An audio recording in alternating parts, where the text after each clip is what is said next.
Okay, so today's video is going to be about when to buy your investment property. So the most fundamental thing that you can understand when you're investing or buying any property really at any time, because it doesn't really matter if you're an investor or an owner-occupier. Obviously people have different time frames as to when they want to buy, but when people buy they want to make money on the asset that they're buying regardless, particularly if you're an investor, because that's the driving force and the motivation as to why you're buying the property, to get capital gain out of it. So what is the absolutely fundamental idea that you need to understand to be able to get growth from that property? Because that's why you're doing it. We want to get growth. So the key is to understand the property cycles. So to understand the property cycles means that you know when to buy, because you know that the next few years are going to grow strongly for you and then support that growth that you want out of that property. So the first thing that we have to understand is that in capital cities in Australia, property cycles generally last around about 18 or 20 years or so. This is not an exact science, but it does give you an idea and an indication as to when you should buy and when you should be looking at maybe either moving out of the market or looking elsewhere to buy your investment property.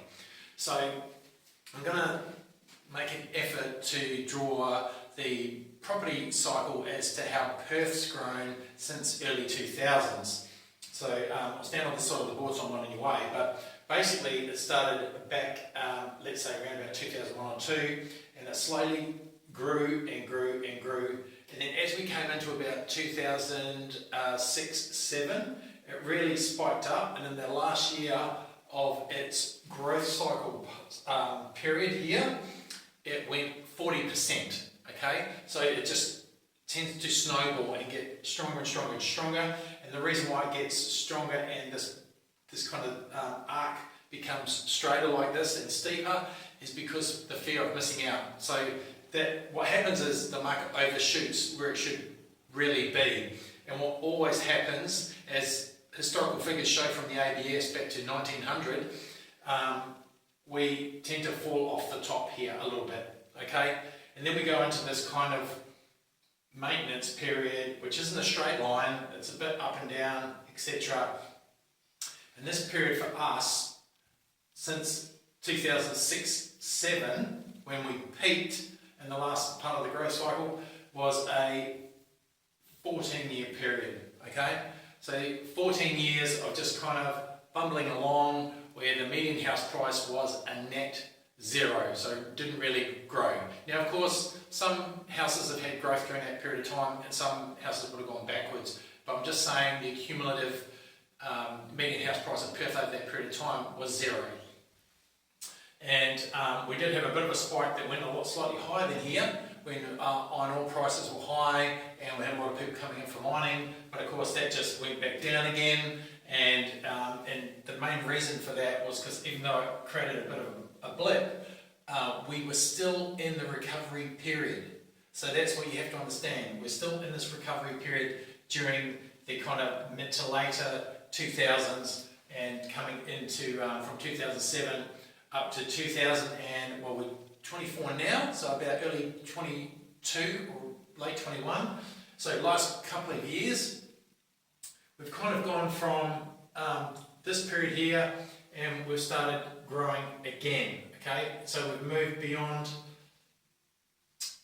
the growth point here and we're back into the growth cycle. So what you start to see is what we might call a stair step. So you get these growth periods, this period here, and then another growth period, okay? Now, this isn't obviously to scale or anything like that, because this growth period would be much longer, this 14-year period, than the growth periods that you get here and here. They would be roughly 7 years, okay? So if you're looking around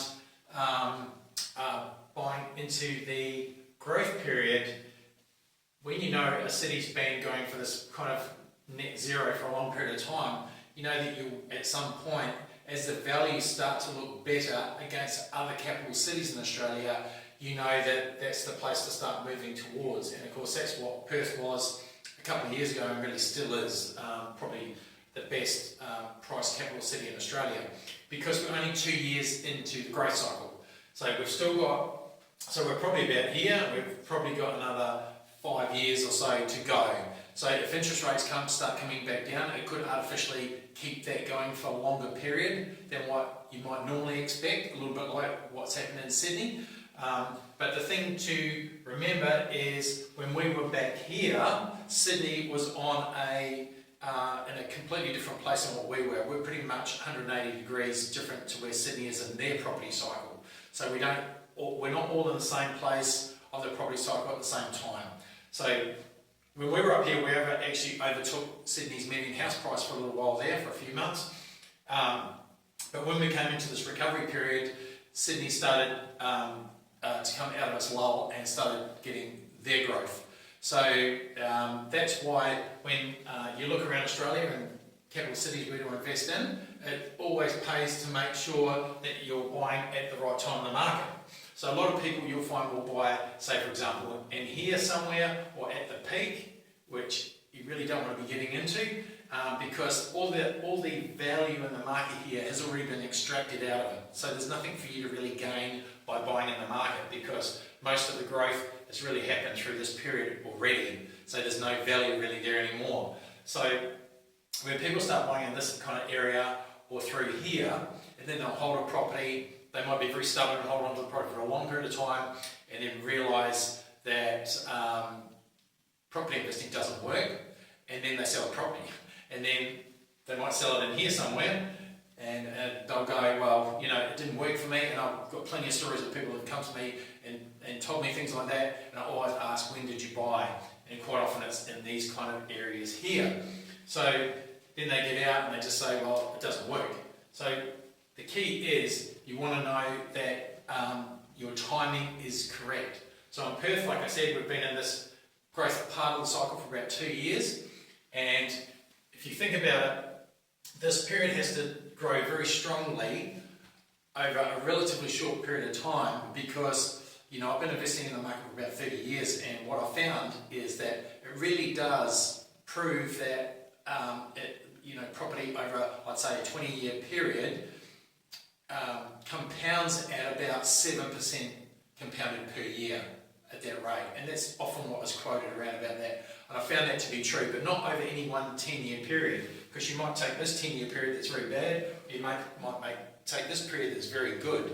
You have to extrapolate it over the whole property cycle from the beginning here till it restarts again here. That whole part of the cycle, the good part, and the kind of chill out phase, if you want to call it that, you have to add that together, and that's normally around about 20 years. So if you're looking over a 20-year period, around about 7% growth compounded over that period of time.